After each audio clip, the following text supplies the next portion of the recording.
All right, number 9 on test 10. Here's the biggest thing that could go wrong here. I'm going to pick numbers that are ordered pairs from my line. The biggest thing that could go wrong is mixing up negatives and positives. I've seen it happen even to me. And also signs, just generally speaking, X and Y confusion could happen. So this point here would be X is -5, Y is +1. I'll give myself another point because I probably won't make the same mistake twice. Let's do -3, -1. And then I would just see which answer choices work. So try out A. -5 minus 1 is definitely not equal to -4. In B, you would say -5 minus 1 also not equal to 4. Answer choice C, -5 plus 1 is definitely equal to -4.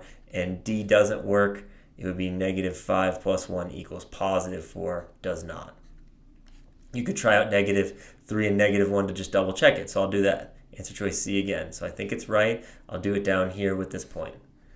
So X is -3 plus -1, and that does equal 4. -4. Answer choice C is -4. So yeah, I like C.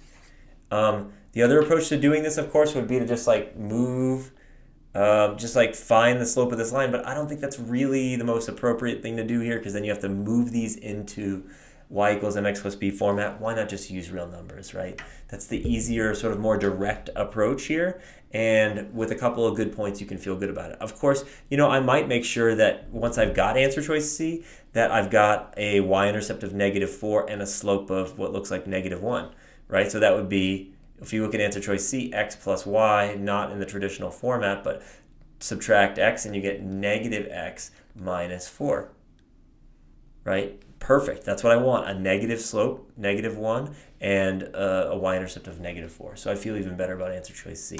Do your questions two ways if you have time to do it, especially if you're using, look, if I do a traditional approach, I might check my work by picking real numbers or working backwards from real numbers like I did on an earlier question. I think it was number 2 on test 10. And if I do a question in the non-traditional approach using real numbers, then I might check it with a traditional approach if I'm confident and I know what I'm doing on that kind of approach. So not always necessary to do things two ways, but a good way to ensure you get all the points you deserve.